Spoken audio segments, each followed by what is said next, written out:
everyone, and welcome to another Thriver TV episode. And I have a Thriver show, which is always just so wonderful to present people to the community who have been experiencing wonderful breakthroughs with the NARP, the Narcissistic Abuse Recovery Program. And I have a lovely lady all the way from the US today, who is Christine. And welcome, Christine. Welcome to the show. Thank you very much, Mel. I'm thrilled to be a part of the Thriver community and be a success story. Oh, yes. I bet you are, because it is such a relief when we come out of that darkness and the muck into thriving. It is. The darkness is finally lifted. Oh, gorgeous. Perfect. So, Christine, let's get started. If you can, explain a bit about your narcissistic experience and what happened. Well, although my mother was clinically diagnosed as a narcissist with grandiose behavior, she was very much an overt narcissist. And until I began using your NARP program, I had no idea that I'd been drawn to the covert type. And my mother, you could see her ego swirling as she entered the room. You could just feel the vibe. And a covert is another kind altogether. It's almost as if they're the shy one, where they're almost a little more self-demeaning rather than boastful about their ideas. Does that make sense? Look, it does. And I think what's great about this show today is, even though, and I just want to say this right from the start, even though when we're healing from a narcissist, it is the same process for us to heal, regardless of who the narcissist is or what type of narcissist it is, or even if it's just a disappointing person and we're having disappointing, painful relationship patterns. The healing path is identical. It's very important for people to understand that. But it is very interesting for us to have a look at the different types of narcissism. And, that's why I was really very drawn to having this interview with you as well, Christine. Can you just, when you realize the differences between your mum and a covert, and obviously you looked into it, just tell me a little bit about, the differences. I did my own field research in an effort to really understand what is it that is about me that I am commonly the thread of. And I found that each of them, now mind you, I've had a total of 4 in my life. Wow. I was married for 18 years to one. Okay. They each had a common thread of really poor financial responsibility from the get-go. Yes. Really bad. Yes. They also had numerous projects that they would talk about, but they never really finished, but they could come up with a darn good excuse over and over of why they couldn't get it done. Yes. And they also, and I saw this common with my mother too, but it was much higher in my coverts, where they would go on spending frenzies without regard for the consequences. Yes. I remember asking my ex-husband, how come are you spending so much money? And his honest to goodness response was, I expect a check in the mail. Right. Who expects a check in the mail?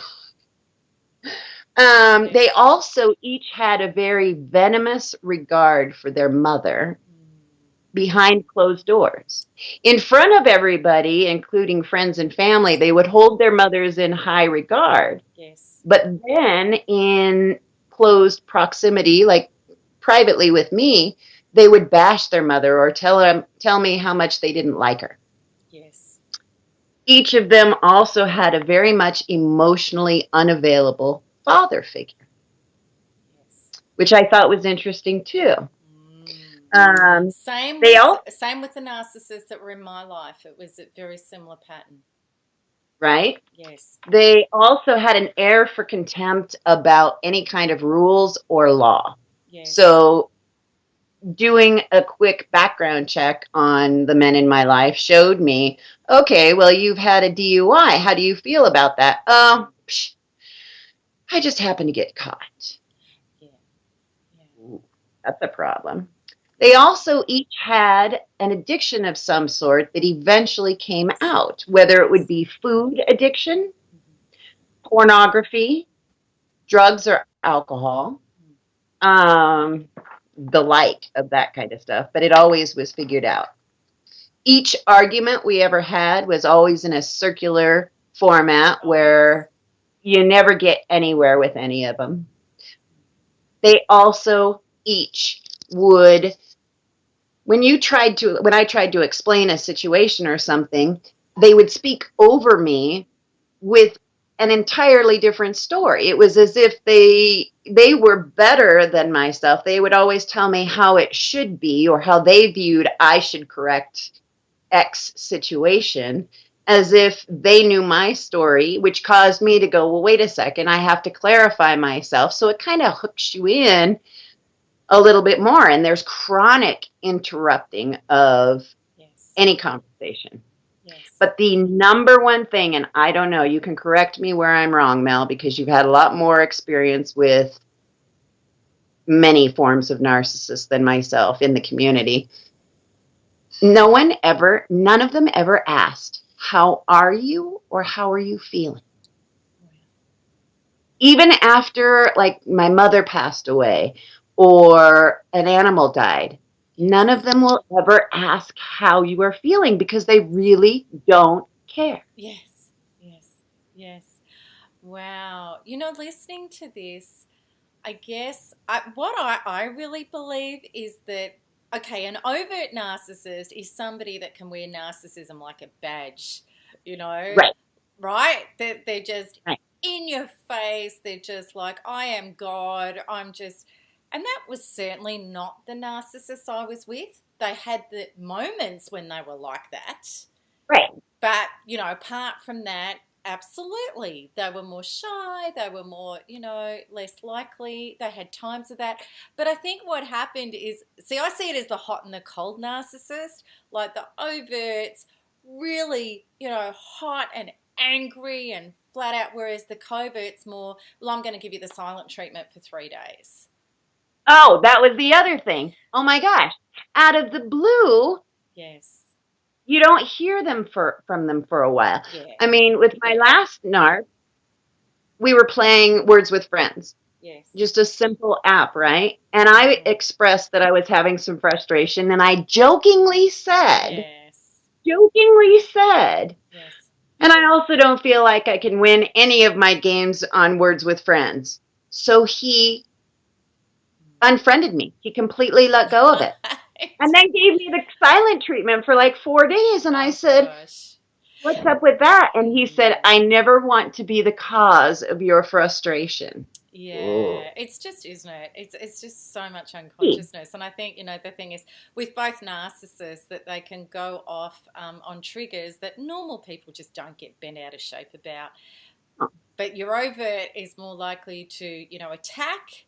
As soon as you get home, they're going to attack, whereas your covert's more likely, exactly, to pull away, do the silent treatment, and punish you that way. So it is really, really interesting when we go through it. And I think, like it always comes back to the thing was, it's like we're all doing our patterns, we're all doing our stuff. And, the narcissists in my life were bringing to me my stuff to heal. And, because you've come out the other side as a thriver, you've realized your stuff to heal.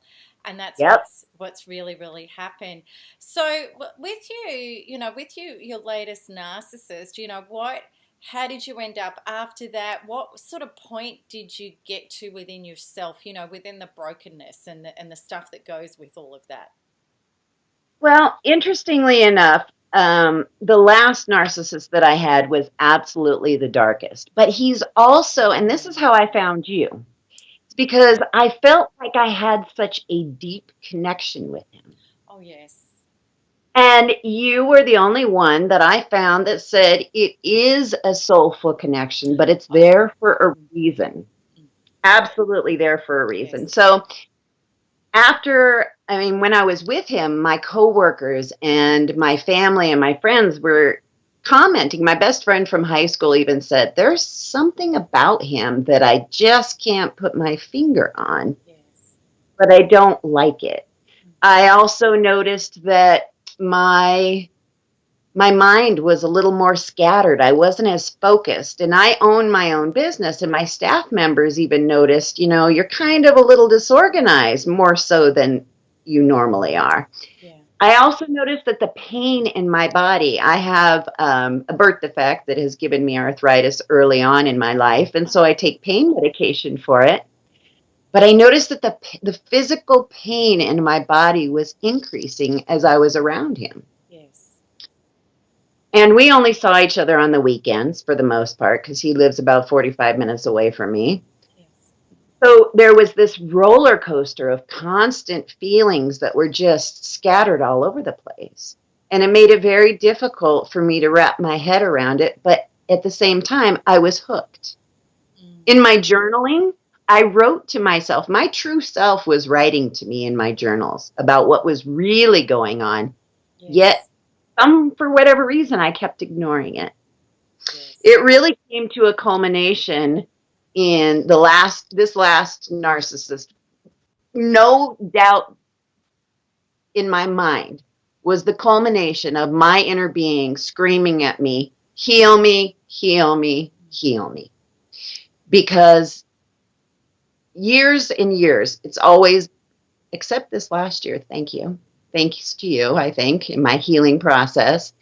This last Christmas in 2016 was the first time I had no trauma and no drama. No feeling of it, nothing. Oh, but it was not the case the year before, because the day after Christmas in 2015, the man that I was with chose to, seemingly out of the blue, just totally give me the silent treatment and the rude treatment. Like I had done something, I had killed him somehow. And the initial red flags, I think I pretty much blew past in the whole relationship. But after that Christmas thing, I was already triggered, unbeknownst to me.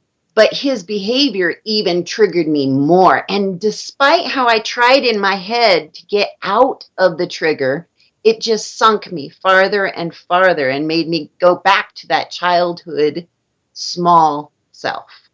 Yes. It was all. So how did that small self feel? What was her thing? I truly felt like there was nothing that I could do to be heard, nothing that I could do to feel good. There was nothing that I could do to make it all better. I felt very withdrawn. I literally felt small, like I was about an inch tall, and I'm about 5'9", so that's awful. So that would have been exactly how you felt with your mom? Absolutely. Absolutely. It brought me to that point of not being able to wake her up to, hey, I'm here. Can you hear me? I need your nurturing. I need to be a part of your life. My mother was married 13 times to 11 different men. Oh, gosh. That was your child. So, that was what you grew up with. Yeah, and I'm an only child, so it was me, myself, and I. Oh, quite a bit. Wow. Oh, gosh. So, for somebody to be angry with me for no explanation really, really tore my inner feelings a lot. Wow. I felt it's just ripping open those unhealed original wounds over and over again, isn't it? It absolutely was. And to be honest with you, I knew my mother was a narcissist, but I didn't understand the impact that it really had. Yes, of course. Well, it was your normal. It was your normal, and you survived it. And you don't know any different. You genuinely don't until it's thrown in your face. So I tried to make peace with him during the day after Christmas, and it was no good. It was a futile effort. So I ended up sleeping on the couch that night. We were house sitting for a friend of his, and I ended up sleeping on the couch. His snoring was horrid, and I figured, well, that's my reason. I'm going to go sleep on the couch. But every part of me was saying, leave now. Call one of your daughters. Leave now. And I didn't. Yes. I did not heed the call to my inner self. Gosh, we can relate, can't we? Exactly. Mm. So the next morning, it blew up, and he took me home and didn't want to speak to me. But the horrible part was, I had planned for his birthday, which happened to be New Year's, to take us to San Diego to celebrate New Year's and his birthday. He wouldn't talk to me. So I finally sent him a text message that said, "Do you still want to go? I mean, it's okay if you don't." And that turned into a horrible circular argument. Yes.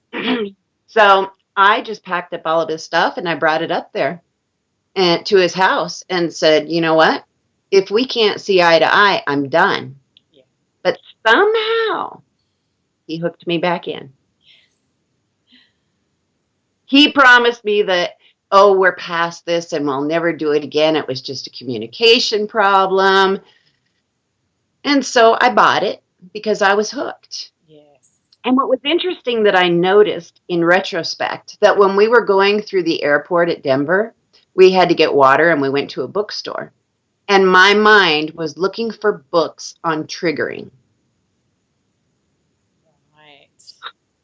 How interesting. And there was a book on emotional triggers. I took a picture of it and thought, I'm going to find that book when I come back. I did never get the book. Okay. But my inner being was telling me all of the signs, yet I still ignored it. Right. And without going through all of the gory details, it got worse and worse. But when we were in San Diego, that was the absolute worst, because he didn't let it go like he said he would in order to go on the trip. So for the entire 3 days, he literally would wake up at like 3 or 4 o'clock in the morning, yelling the F word. Oh, gosh. Startled me awake. I felt like a refugee, just crying for no reason. And I finally realized he only wants to hear me cry. Yes. So I started thinking of all the things that I could possibly think of, because I was past the point of tears for him. And I started to visualize all of the other pains that I ever felt. And I brought them all to the surface. And finally, he stopped. But it was the day that we left. Yeah. And then it was all brushed under the rug, so to speak. Wow. And I wrote in my journal, I will give you 6 more months. And if this does not get any better, because I thought maybe it's some horrible communication problem. Yes, of course, it gets so confusing. And it just got worse. It continued to escalate. Now, his children were not in his care at the time, and he was going through court things to try and get his children back.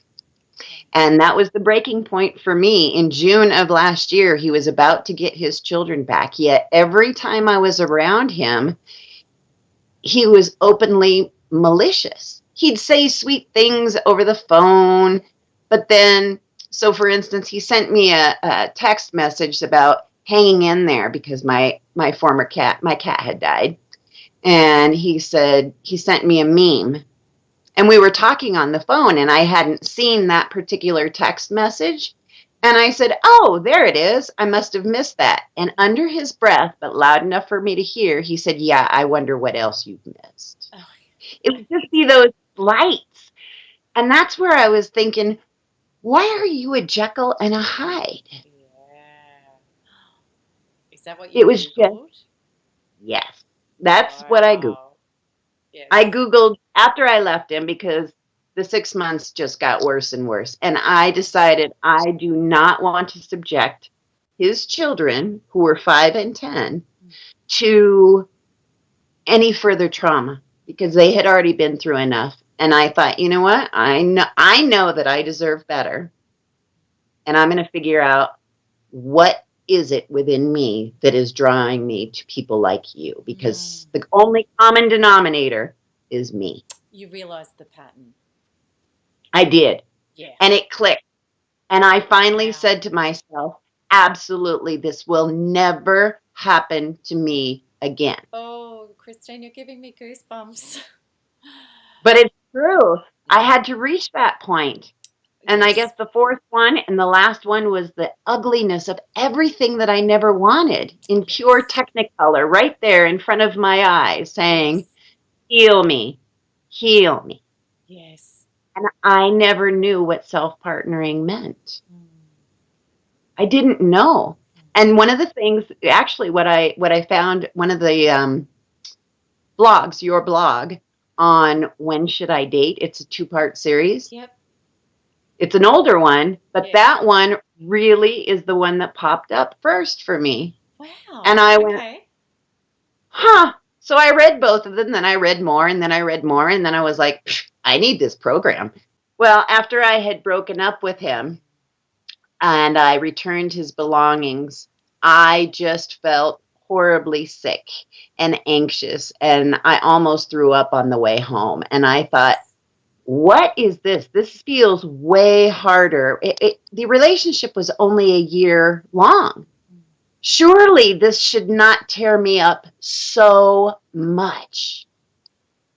I know I deserve better. So why is this just so huge for me with every fiber of my being? I even questioned whether I should be driving. I felt so out of sorts. And so I came home. I allowed myself to feel all the pain. Wow. And it lasted for a good couple of weeks, honestly.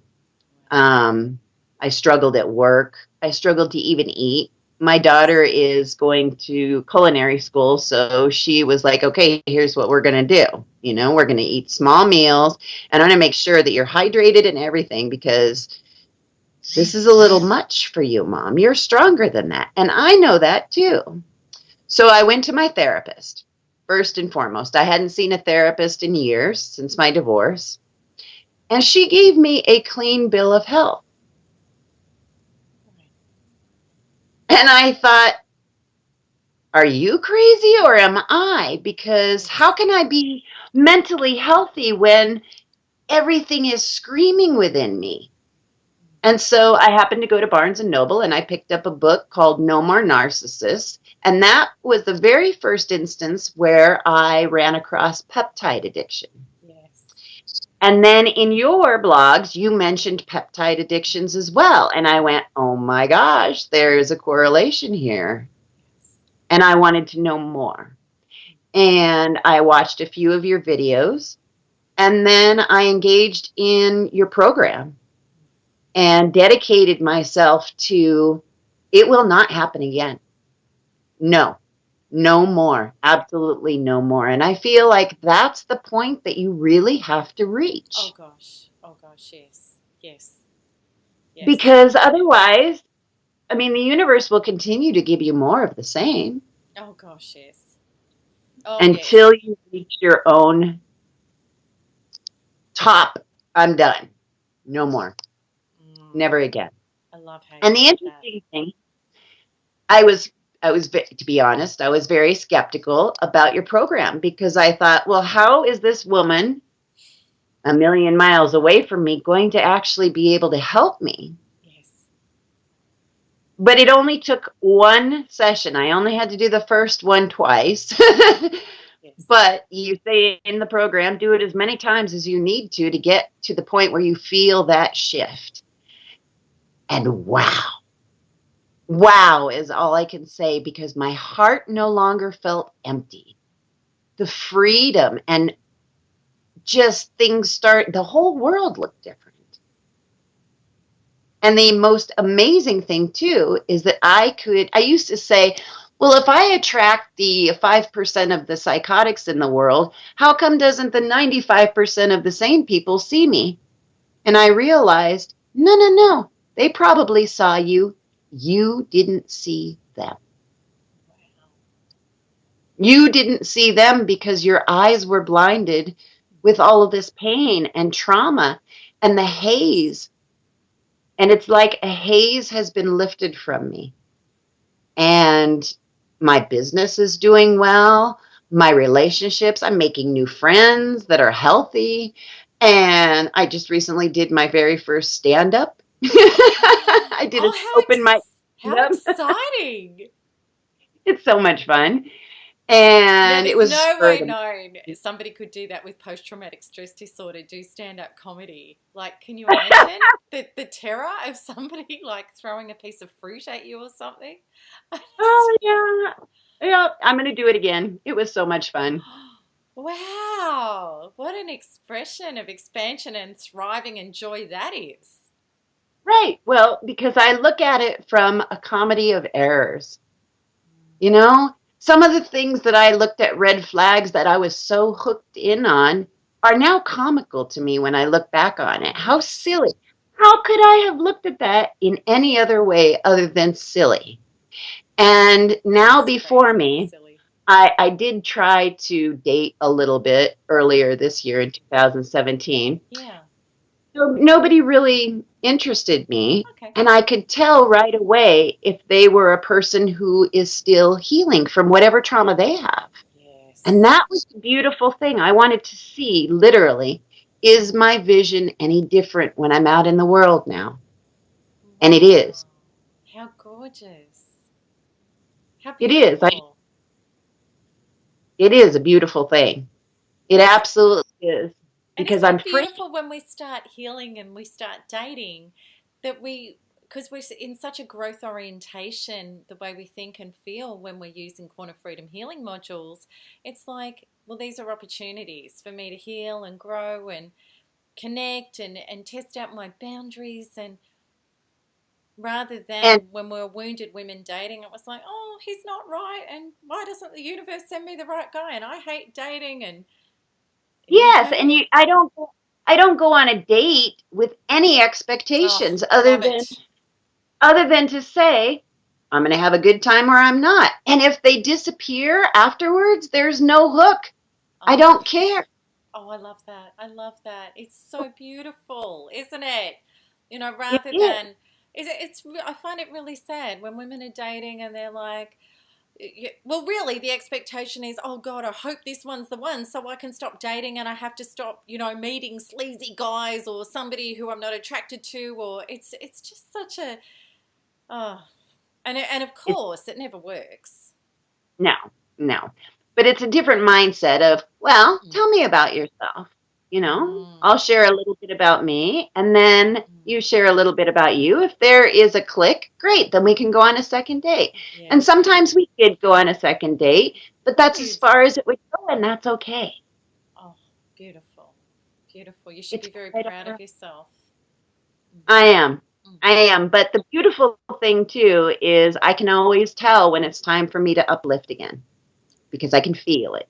Oh gosh. Yes. Yes. Yes. I So can for the feel it people in that don't kind of understand, what we're talking about, when Christine was saying before, when she said that, the first couple of times that she did, the healing, she was talking about Quantum Freedom Healing, which is module 1 in the Narcissistic Abuse Recovery Program. And what happens is when we're up leveling, when we feel a trigger and dense, painful energy in our body, we say, okay, this is where we're going to apply a module, Quantum Freedom Healing, on it so we can release it out of ourselves, bring in well-being, and actually move out of the trauma and into our true self function, which is living as a trauma-free being. And that's what Christine's been doing. So, yeah. Christine, when did you start working with NARP? August of last year, I believe. Oh gosh, so August, September, October, November, December. So you're only about, I'm not great with maths. So you're about 7 months in, 7, 8 months in Yeah. since you Hmm. started doing this. Yes. And by Christmas, I was trauma free. Oh So it took no gosh, time at all.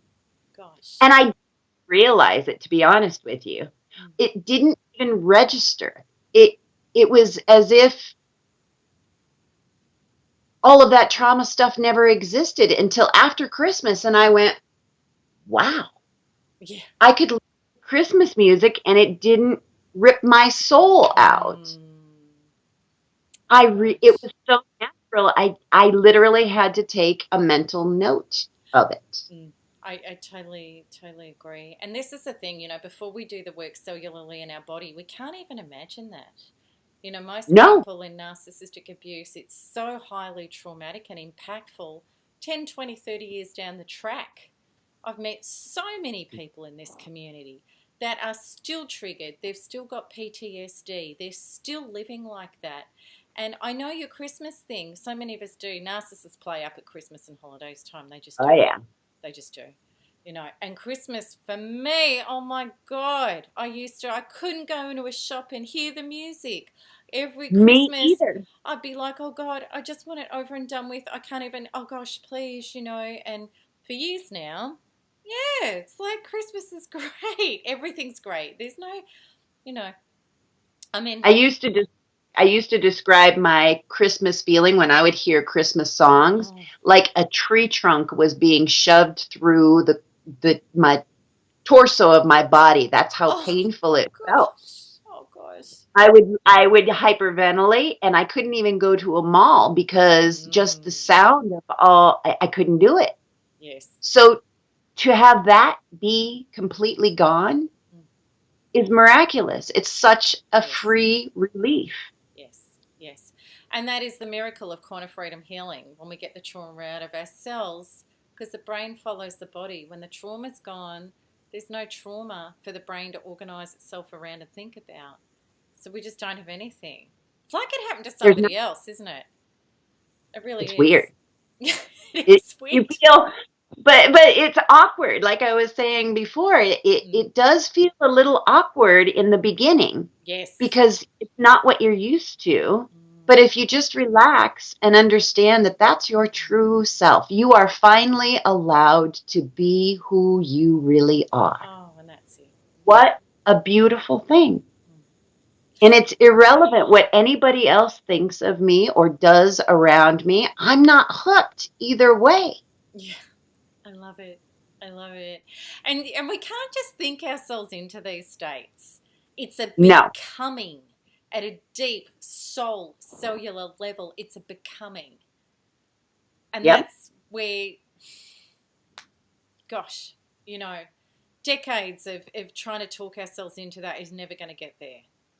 No, it doesn't matter how much. I mean, I literally had been in therapy for my mother's narcissism for 20 years and have never felt the type of relief that I felt in 4 months with the NARP Quantum Program.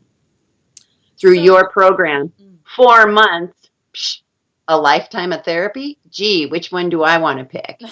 I know. I was the same. I was your personal development junkie, your therapy junkie before I got onto quantum freedom healing, you know, and now it's like, really? I did all of those years, hours and thousands of dollars trying to get to where I am now when it was actually so much easier this way. It's crazy. Well, when I was married, I went to therapy because during the course of my 18-year marriage, I literally became a shell of a person. I no longer laughed. I no longer cried. I never listened to music. Nothing. So it helped me get in touch with those feelings again.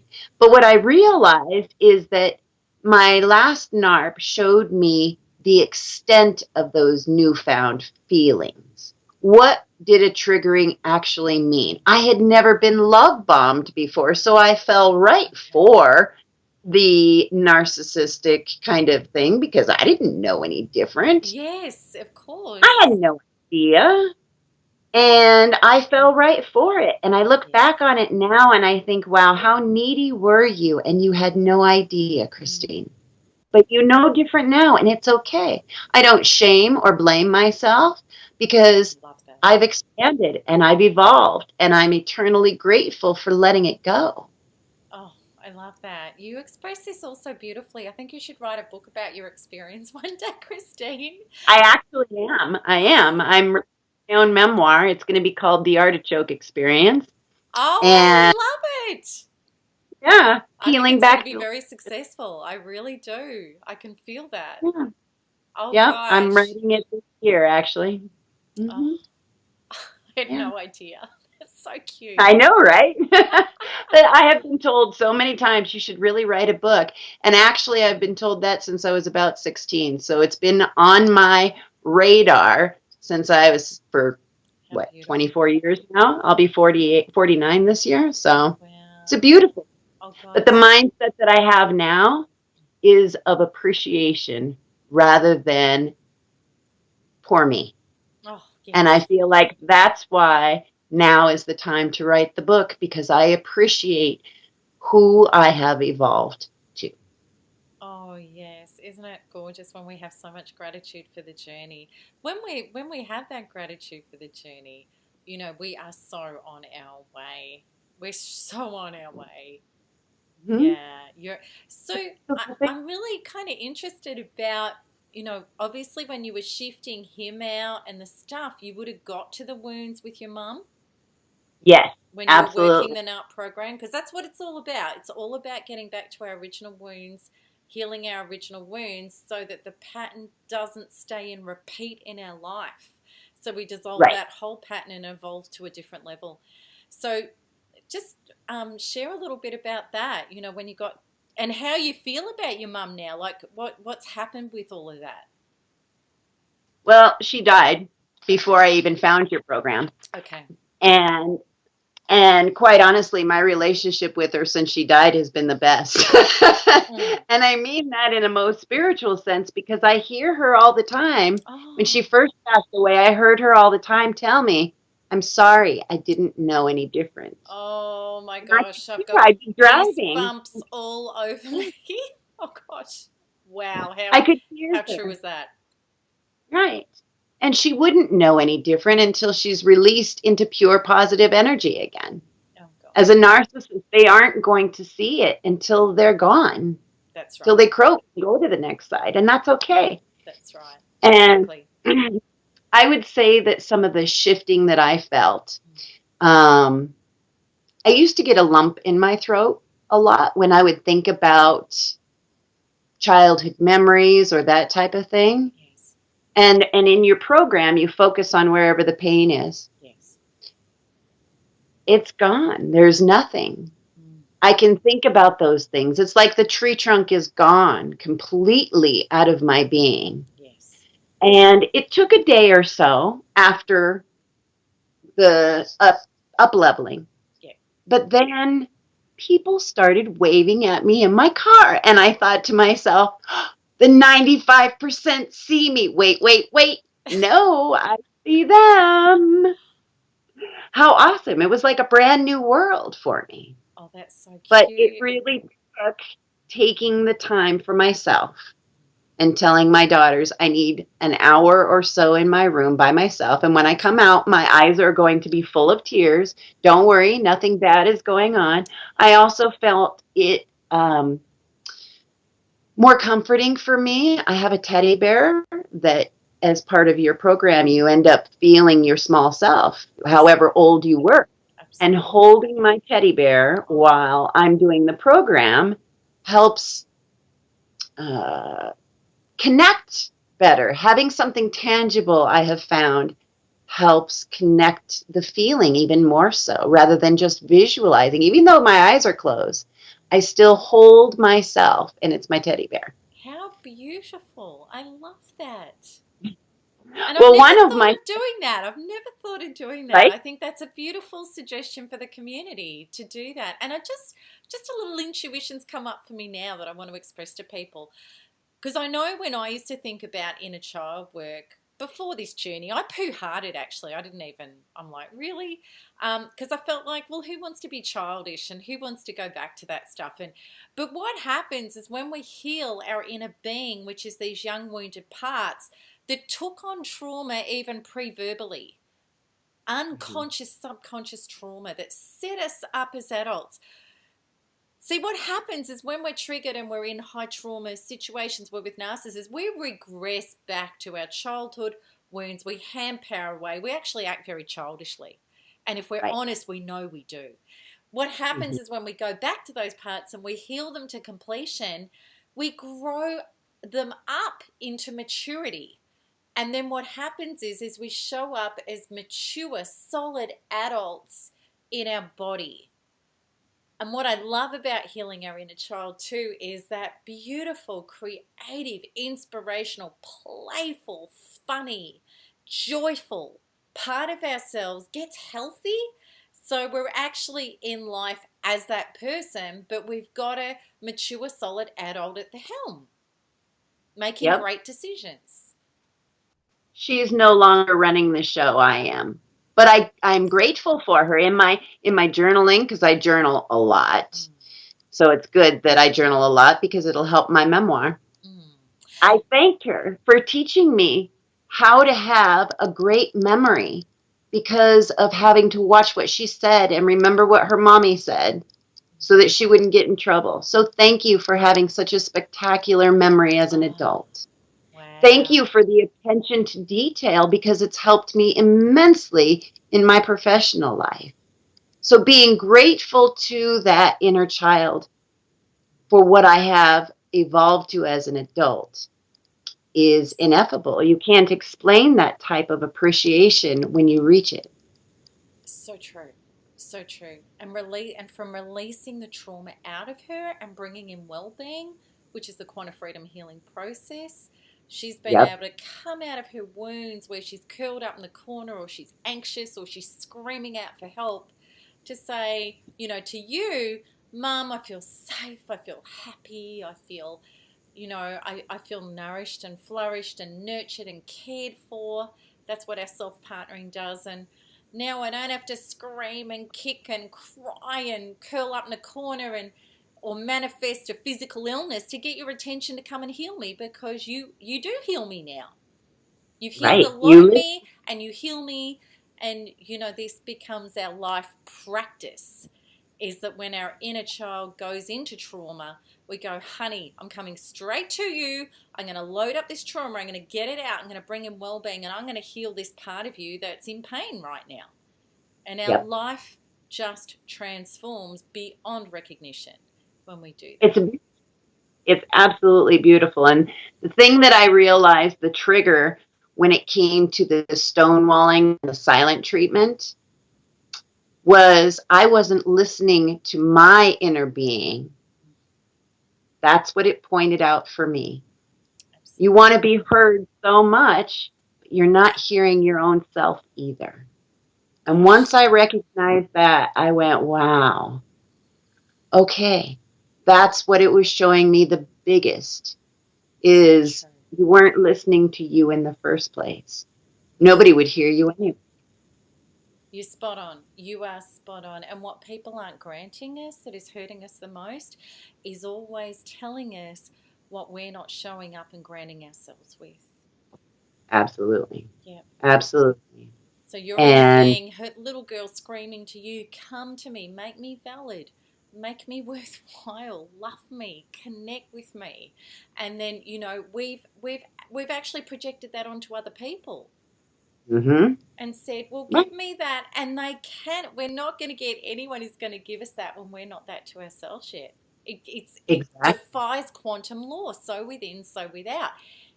If the formula is not there within, it cannot present without. That's right. And I had intellectually understood that. Yes. But I did not understand that in an emotional and spiritual sense. And there's such a chasm of difference in understanding that intellectually instead of emotionally. And you can only do that yourself. You can only do that for yourself. Only you can do it when you're ready. Yeah, so true, when you're ready. And sometimes, we just haven't had enough yet. We haven't had enough of the pain, which is okay. That's everybody's journey. Sometimes we just haven't had enough of the pain to go, okay, I'm going to do what I know I have to do. I have to heal myself. And that's going to be, my only way out is through. Right. And the one of my sessions, actually, when I asked, how old is this wound? The answer was ancient. Yes. And I didn't judge it or anything, but I was quite surprised that there was an ancient answer. Okay. That one took a little more than one session to do, but that's okay. Yes. I kept plugging away. Yeah. It's interesting, isn't it? Because ancient was 90% of my wounds. Really? Oh, yeah. Oh, gosh, yes. Gosh, yes. Deep karmic, generational, collective, past life junk Very, Huh. very, very, very, very big and deep, and very much for the collective too, which is probably why I do what I do, you know. But yeah, yeah, I get it when, people go, oh, but epigenetically, we're learning now that trauma gets passed on genetically down through the line. It's like in the Bible when it says the sins of the father in 7 generations. They're Mm-hmm. proving now scientifically, and it's even more than 7 generations, that a trauma set up with somebody will pass down the line to the future generations. And this is where Bruce Lipton and Joe Dispenza know, and they're proving, unless you get into the subconscious with somebody down the line and reprogram it, the buck's not going to stop. Nope. It's just going to keep going. Yes. And that's the state of our world. Trauma equals abuse abused, because it's only hurt people that hurt people. Mm-hmm. Exactly. I thought it was interesting. One of your recent videos had to do with, is the narcissist healable? And to be quite honest, I don't care. Yes. It doesn't even, I mean, there's an occasional, I still see him through sources' eyes of what he could be, but I know that that's not possible. Yeah. So I still lovingly let him go in peace and harmony for myself. I know that I did the best thing for myself. The one thing that having so much therapy did teach me was exactly what I wanted. I mean, it helped me discern this is appropriate behavior, this is not. Yes. So it made my decision a lot faster to cut him loose after 11 months. It didn't even make it an entire year. It was very close. Yes. But it could have gone a lot longer had I not already known, wait a second, this is not okay. Yes, exactly. From what I have grown from, just from a therapeutic standpoint, it's not what I want. Yes. I know the end result of this. Yes. And now I got to figure out why it keeps happening, because I'm tired of it. That's right. And get the trauma out of bodies so that we aren't stuck with the symptoms, the PTSD and the anxiety and the depression, which are common things after narcissistic abuse, if we don't heal them. Right. I used to explain the anxiety as an elephant on my stomach, on my chest. That's how much it felt like. And I haven't felt that way in a very, very, very, very long time, because it just isn't there anymore. I get an inkling of anxiety, but it's because, oh my gosh, I'm going to be on Mel's Thriver TV. That's a little bit of anxiety, but it's not the same kind of elephant on my chest anxiety. It's an exciting, positive expectation of being able to uplift others for their own evolution and evolvement and expansion, because there is a soulful connection there. And I'm so thankful that you continue to express yourself and help others, because that soulful connection truly does exist. Whether it's a narcissist or from me to you, there is definitely a soulful connection. And I run across more and more people in my own community that I just tell them, oh, read her blog. Tell me what you think.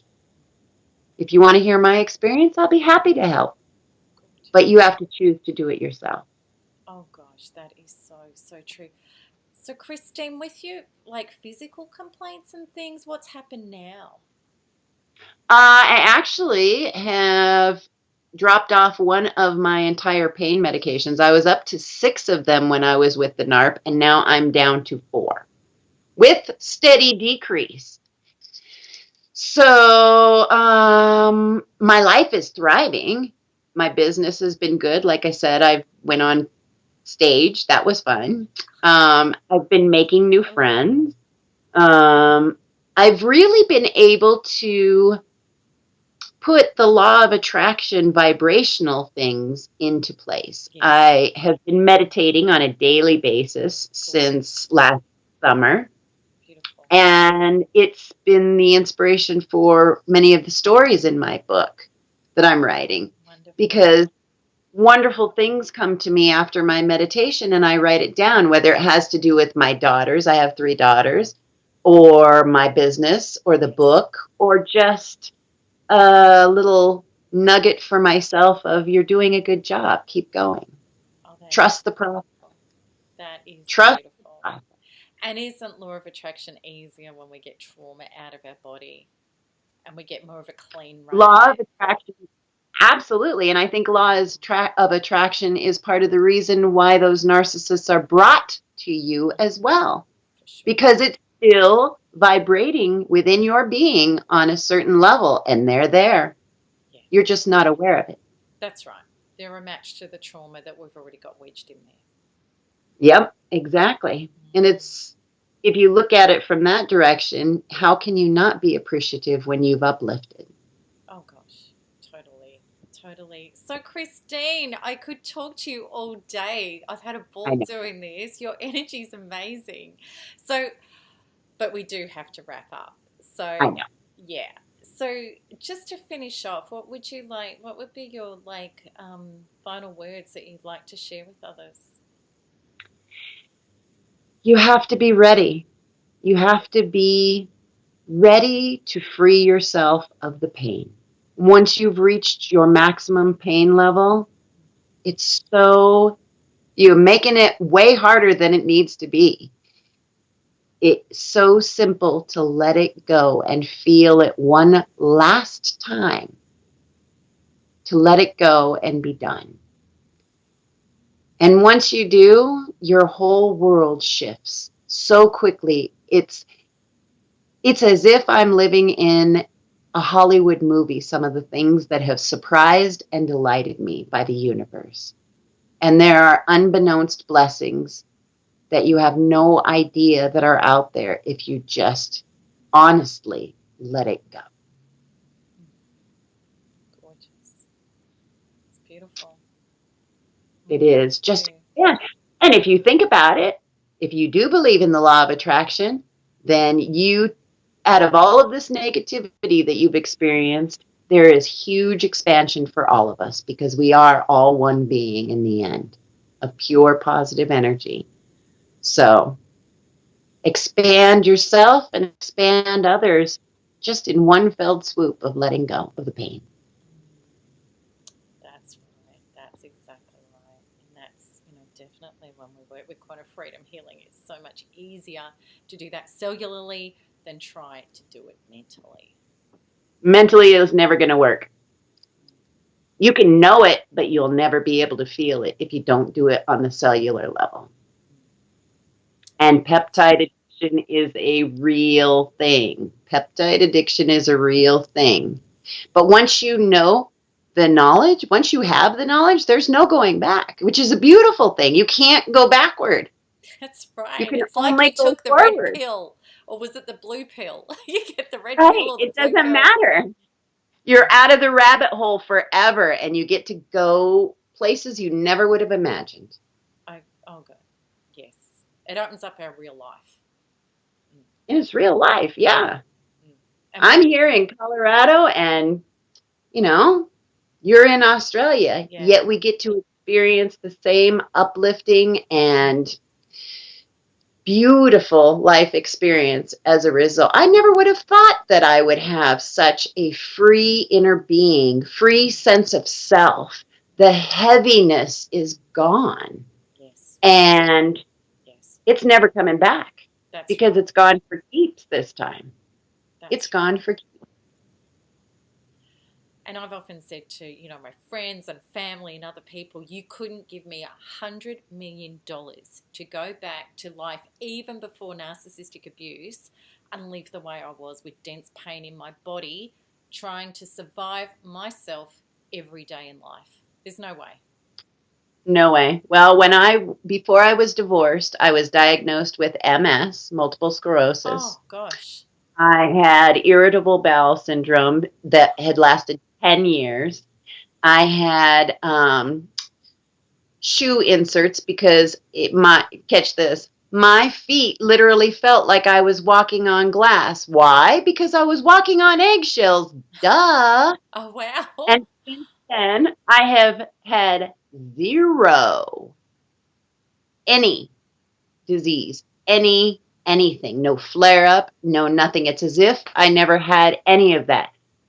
When you let it go, it doesn't show up anywhere in your physical being. That's right. It's done. Wow. Give it back to the universe. It knows what's to deal with. Oh, You gosh. don't. You're not big enough for it. Let it go. I love that. We're not big enough for it. Oh, gosh, that's true. And when we let it go in quantum freedom healing, it dissolves back to love and nothingness for recycling. Then we bring in the Exactly. well-being, the love, and the healing, and we just, oh gosh, no. It was like what I wrote about in my last blog about, how when we emulate the universe, we're 99.99999% space, which is full of love and well-being and creation. And the only reason we're not being that is because we've got toxic trauma clogging it up. When we let it go, Exactly. we're free. It does feel awkward when you're free. For a while now, I've kind of wondered, is there something else going to happen? Nah, that's not going to happen. There's nothing because I can't go back. I'm good. True. And you're right. You're right. It takes, I'm there. I've been there for a while now, living free with space just in my cells and miracle and inspiration happening at any given time and a life of joy. The odd trigger, I always quantum freedom healing. Any trigger I get, I still release and up level. Why wouldn't I? Why would I leave it there? No. And do it quick, fast, and be done with it. Yeah. Be done with it. Yeah, don't think about it and try and work it out because that's just a ridiculous way around now. Let it go, bring in well-being and know the truth on it and be done with it. Go to the next level. The first ones definitely brought up more things that I wrote in my journal, and I was like, oh, I'm going to have to up-level that. I'm going to have to up-level that. I'm going to have to up-level that. Yes. But it doesn't take nearly as much time to let it go as it does to hold on to it and drudge that stuff around with you. And never grow and heal. And just keep experiencing the same pattern over and over and over again. Yeah. Nope.